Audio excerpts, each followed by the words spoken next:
Have you ever thought about what really starts a war? We often hear about politics, land, and power. But what if I told you that some of the most dramatic shifts in European history, the moments that redrew maps and toppled empires, were sparked by something far more personal?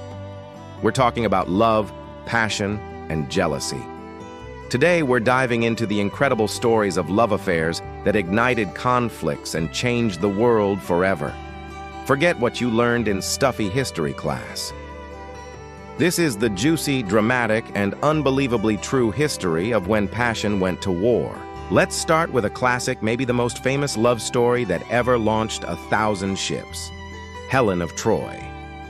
Now, whether Helen was a real person or a myth is debated, but her story has echoed through millennia for a reason. Picture this.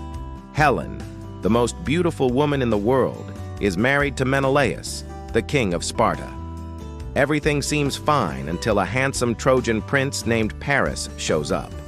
According to the legend, the goddess Aphrodite had promised Paris the love of the most beautiful woman on earth. One look at Helen, and Paris knew it was her. He didn't just admire her from afar, he whisked her away to his home city of Troy. Now, you can imagine Menelaus wasn't too happy about this. His wife was gone, and his pride was shattered. This wasn't just a personal matter, it was an insult to his entire kingdom. He called upon his brother Agamemnon and all the powerful Greek kings who had once sworn an oath to defend Helen's marriage. And just like that, the greatest army of the age set sail for Troy. The Trojan War, a brutal, decade-long conflict filled with heroes like Achilles and Hector, all began because one man fell for another man's wife. It's a powerful reminder that in the ancient world, the line between a personal insult and an international crisis was incredibly thin. The fall of Troy, a legendary event, all traces back to a single fateful romance. Jumping forward a few centuries, let's head to England, where another royal love affair would not just start a war, but also create an entirely new religion. I'm talking about King Henry VIII and his obsession with Anne Boleyn. Henry was married to Catherine of Aragon, a Spanish princess. They'd been together for over 20 years, but there was a big problem. They had no son to inherit the throne. Henry became convinced his marriage was cursed. Then Anne Boleyn, a charismatic and intelligent lady-in-waiting, caught his eye. Henry fell head over heels. He wanted to annul his marriage to Catherine and make Anne his queen, believing she could give him the male heir he desperately craved. But there was a major obstacle: the Pope. The Catholic Church did not grant annulments easily, especially when Catherine's nephew was the Holy Roman Emperor, one of the most powerful men in Europe. The Pope said no, but Henry was a king who did not like being told no. Fueled by his passion for Anne and his desperation for an heir, he did something unthinkable. He broke away from the Roman Catholic Church, declared himself the head of a new Church of England, and granted his own annulment. This act, known as the English Reformation, had earth-shattering consequences. It plunged England into decades of religious turmoil and conflict with Catholic powers like Spain. The Spanish Armada, a massive fleet sent to invade England, was a direct result of this religious and political fallout. It all started because a king fell in love with a woman who wasn't his wife and refused to let anyone, not even the Pope, stand in his way. The map of Europe's religions was redrawn, all stemming from one king's determined heart. Let's travel to the 12th century, to a story of love and power that involved two of the most formidable figures of the Middle Ages, Eleanor of Aquitaine and King Henry II of England. Before she was Queen of England, Eleanor was Queen of France, married to King Louis VII. But their marriage was rocky. Eleanor was vibrant and independent, while Louis was pious and reserved. During the Second Crusade, tensions boiled over, and rumors flew that Eleanor was having an affair with her own uncle. Their marriage was eventually annulled. Now single, Eleanor was the most eligible bachelorette in Europe. She controlled the vast and wealthy Duchy of Aquitaine in modern-day France. Whoever married her would gain immense power. And who swooped in? the young, ambitious Henry, Duke of Normandy, who was soon to become King Henry II of England.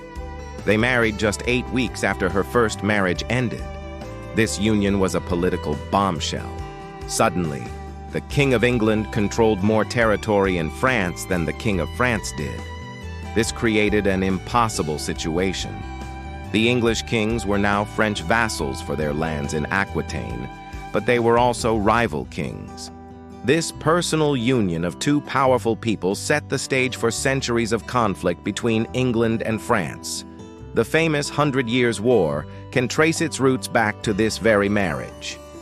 The intertwining of English and French royal claims, all because of Eleanor and Henry's powerful and turbulent romance, meant that war between the two nations became almost inevitable. Their love story didn't just create a dynasty, it locked two kingdoms into a rivalry that would define the Middle Ages. Our next story is less about a war between nations and more about a war for a throne, triggered by a secret love and a forbidden marriage. This is the tale of Edward IV of England and Elizabeth Woodville. In the 15th century, England was torn apart by the Wars of the Roses, a brutal civil war between two rival branches of the royal family, the House of Lancaster and the House of York. The dashing young Edward IV from the House of York had just seized the throne. His advisors, especially the powerful Earl of Warwick, known as the Kingmaker, were busy trying to arrange a strategic marriage for him with a French princess to secure peace and alliances. But Edward had other plans. He secretly fell in love with and married Elizabeth Woodville. Now Elizabeth was a controversial choice. She was a commoner by royal standards, a widow with 2 sons, and her family had previously supported the rival Lancastrian side. When Edward announced the marriage, it was a disaster for his political standing. The Kingmaker Warwick was furious and felt humiliated. His diplomatic plans were ruined, and he saw the Woodville family's sudden rise to power as a threat. So, what did he do? He switched sides. The Kingmaker joined forces with his old enemies, the Lancastrians, and launched a new war to dethrone the very king he had helped put in power. Edward's impulsive marriage, driven by love or lust, reignited the Wars of the Roses, leading to more bloodshed and instability. It is a classic example of how a king choosing love over duty can throw an entire country back into chaos.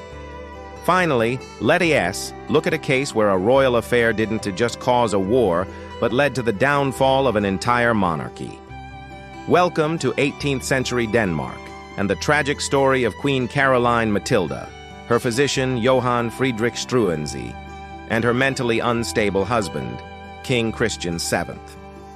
Caroline Matilda, the sister of Britain's King George III, was married off to the Danish king as a teenager. But King Christian was erratic and cruel, making her life miserable. Then, the German physician Struensee entered the court. He was intelligent, charismatic, and a man of the Enlightenment. He not only managed to calm the king, but also won the heart of the lonely queen. They began a passionate affair, and soon, Struensee became the most powerful man in Denmark. With the king's signature, he effectively became the regent. Issuing sweeping reforms inspired by Enlightenment ideals, he abolished censorship, reduced the power of the nobles, and improved life for the common people. But the Danish court was not happy. The nobility, stripped of their privileges, and the queen's stepmother, Juliana Maria, plotted against them. In 1772, they staged a coup. Struensee was arrested, accused of usurping royal authority, and executed. Queen Caroline Matilda was exiled, dying just a few years later. The affair not only ended in tragedy, but also created a major diplomatic incident with Britain, which was outraged at the treatment of its princess. All of Struensee's modernizing reforms were rolled back, and Denmark was plunged into a period of conservative reaction. This wasn't a war with cannons and soldiers, but a brutal power struggle sparked by a forbidden love that ultimately set the country back decades. From Troy to Denmark, from secret marriages to public scandals, these stories show us a different side of history.